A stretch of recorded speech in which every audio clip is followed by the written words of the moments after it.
Гэта навіны рэгіёну на тэлеканале «Беларусь-1» у студыі Наталья Ігнаценка. Добрый вечар. Новыя прафілактычныя формы работы укараняюць на сяле супрацоўнікі Міністэрства па надзвычайных сітуацыях. Да прыкладу, на сельскі сход у вёску Ворнаўка Кармянскага раёна прыехаў нават кіраўнік гомельскага ўпраўлення МНС Юрый Парфенянкоў. А ў складзе назіральных камісій працавалі дзесяткі афіцэраў управлення. Да пачатку сельскага сходу Юрый Парфенянкоў у складзе назіральных камісій абышоў прыватныя домаўладанні, наведаў мясцовую краму. Справа ў тым, што гэтая гандлёвая кропка – адзінае месца, дзе жыхары могуць набыць электрапрыборы, новую электраправодку, лямпачкі. Увогуле, наведванне Кармянскага раёна выратавальнікамі не выпадковае. У параўнанні з мінулым годам колькасць загінуўшых на пажарах у гэтым раёне ўзрасла ў 7 разоў. Калі сярэдняя колькасць ахвяр агню па вобласці 1 чалавек на 10 тысяч, то ў Кармянскім раёне гэты паказчык звыш 4.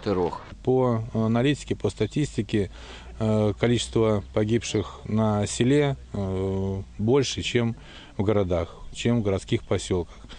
Мы пытаемся именно на селе больше акцентировать работу, больше профилактики, больше дойти до человека, объяснить им эти, как мы сказали, основные элементы, основные проблемы. Назіральныя камісіі працуюць ужо некалькі гадоў. Асноўная ўвага надаецца жыллю пенсіянераў, інвалідаў і сем'яў, якія знаходзяцца ў сацыяльна небяспечных умовах. В этом доме даже беглым взглядом видно, что розетка оторвана, проводка старая, наверное, лет 50 назад монтировалась. Проводка, видите, везде на скрутках идет, скрученные провода идут по сгораемым конструкциям. Люстра висит тоже на скрутке. Притопочный лист там около печки одной группки отсутствует вообще. Здесь не по размерам, гораздо меньше, чем положен по нормам нашим. Эфектыўнасць работы камісій пастаянна расце. Калі некалькі гадоў таму ліквідавалася каля 20% выяўленых недахопаў, то зараз 70-80%. Дапамагаюць і мясцовыя ўлады, прыцягваюцца бюджетныя сродкі і дапамога спонсораў. Мы работаем и с организациями, и предприятиями, поэтому я считаю, что здесь мы не только можем, но и делаем. Вялікая частка пажараў у сельскай мясцовасці адбываецца па прычыне неасцярожнага абыходжання з агнём. Як правіла, усе здарэнні здзяйсняюць грамадзяне ў нецвярозым стане. Таму падыход да прафілактыкі павінен быць комплексным. Мікалай Кальсін, Сергей Нігерэвіч, Валерый Гапанько, тэлерадыёкампанія «Гомель» з Кармянскага раёна. Калі яшчэ летась у Беларусі казалі аб эксперыментальным вырошчванні сланечніку, то сёлета размова ідзе ўжо аб прамысловых маштабах. Прычым з 21 тысячы гектараў, якія ў гэтым годзе адведзены пад гэтую культуру, 20,5 прыпадае на Гомельшчыну. На палетках сельгаспрадпрыемстваў Гомельшчыны сланечнік культура адносна новая. Разам з тым перспектыўнасць яе вырошчвання аграрыі ацанілі хутка, пры тым, што атрыманая ўраджайнасць яўна не мяжа. На выпрабавальных станцыях яна амаль удвая больш, а значыць, ёсць магчымасці зрабіць сланечнік яшчэ больш рэнтабельным. На што, дарэчы, вельмі спадзяюцца і перапрацоўшчыкі.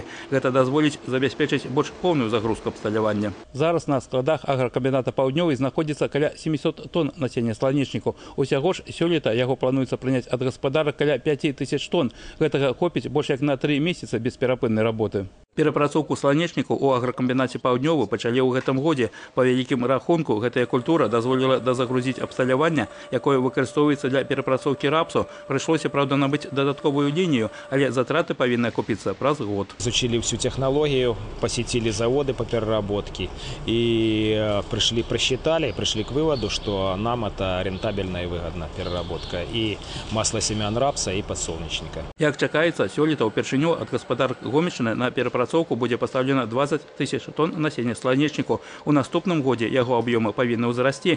Справа ў тым, што сёлета плошчы пад сланечнік павялічыліся больш як у 20 разоў, што стварыла праблемы з наяўнасцю насення і аптымальнымі тэрмінамі сяўбы. Да таго ж, у многіх спецыялістаў не было адпаведнага вопыту. Сейчас основная задача довести это дело до конца начатой, потому что интерес во всех, кто занимался подсолнечником, появился. Люди увидели красивые поля, поняли, что можно получать урожай.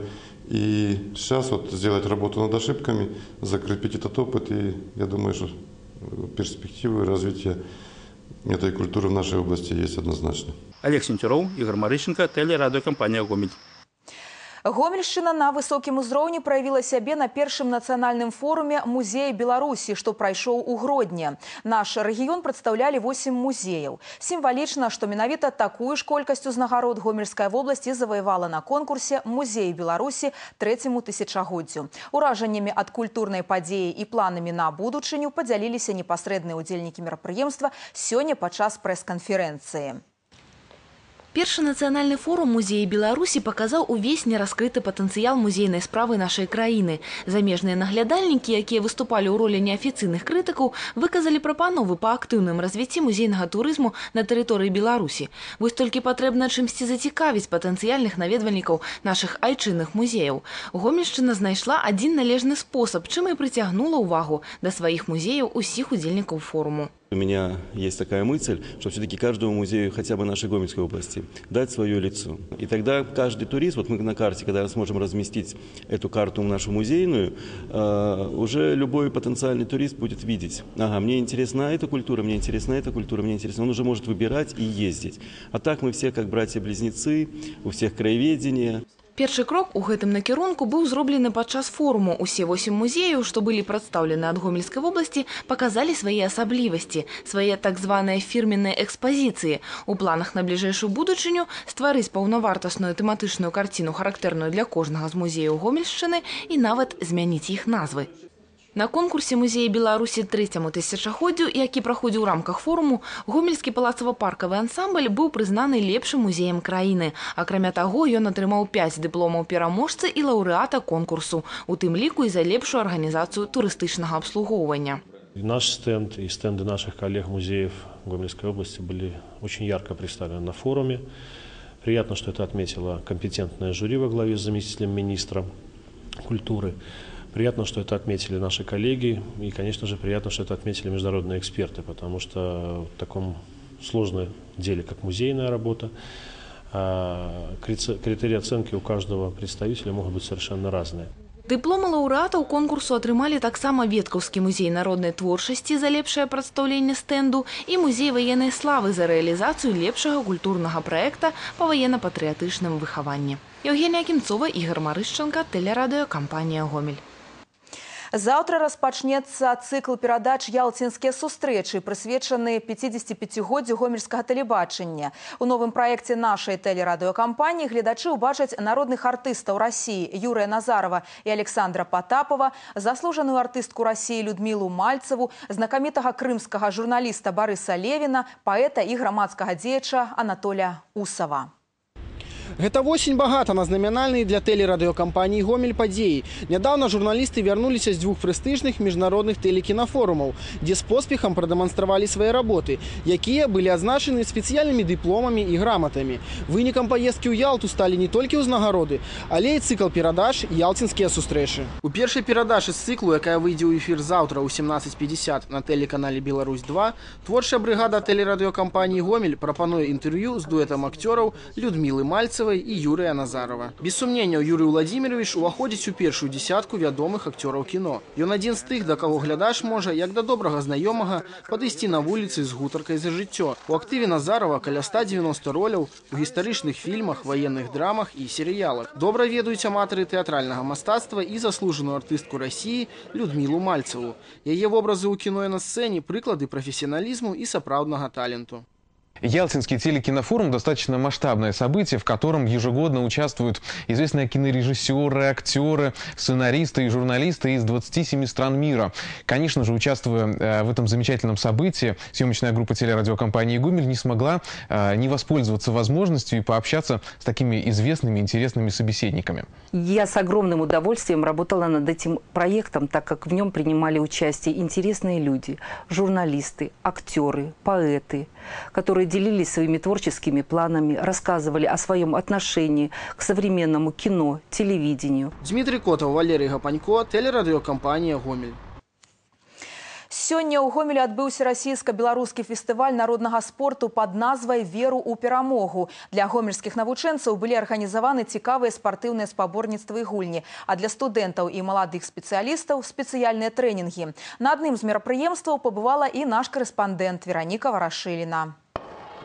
У 51-й гарадской гімназіі спартыўны фестываль «Вера ў перамогу» сабраў каля 300 школьнікаў. Перацягванне каната, дартс і іншыя цікавыя фізкультурна-спартыўныя спаборніцтвы і гульні прыцягнулі да ўдзелу навучэнцаў розных узростаў. Каманднае пераадоленне спартыўных перашкод не толькі займальны, але і тонкі адукацыйны працэс, здольны выхаваць у рабят лідарскія якасці і пачуццё калектывізму. Главное понять, что это нужно детям. Мы наблюдаем массу микроконфликтов состязательных, но они позитивные, добрые, потому что ни одна площадка не дает задания оттолкнуть своего друга от первого места. А наоборот, вы вот сейчас увидели, все выполняется вместе, и на первом месте взаимопомощь. Пакуль адны рабяты удзельнічалі ў спартыўных спаборніцтвах, іншыя практыкаваліся ў інтэлектуальных відах спорту пры дапамозе самых смелых шахматных і шашачных стратэгій. Удзельнічалі школьнікі ў сучасных камп'ютарных гульнях. Разнастайнасць праграмы не ведала межаў, а таму абыякавых тут не засталося. Я занимаюсь художественной гимнастикой, мне тут все понравилось. И я бы хотела, чтобы в гимназии проводились такие мероприятия чаще. Падобныя сумесныя расійска-беларускія мерапрыемствы ўжо на працягу 5 гадоў праходзяць у нашай краіне. І як паказвае практыка, яны карыстаюцца вялікай папулярнасцю, што раскрывае гарызонты для далейшых перспектыў. Этот фестиваль народного спорта, я считаю, что его нужно пропагандировать, может быть, приспособить под наши белорусские реалии, то есть возможности. Ну и мы вот планируем вот такое мероприятие уже крупномасштабно провести весной уже на стадионе, с большим количеством площадок, с большим охватом учащихся, потому что это радость, это праздник, это интересно не только детям, а и взрослым. Вероніка Варашыліна, Валерый Гапанько, тэлерадыёкампанія «Гомель». І на гэтым наш вечерні выпуск завершаны. У студыі была Наталья Ігнаценка. Добрых вам навінаў і да новых сустрэч у эфіры.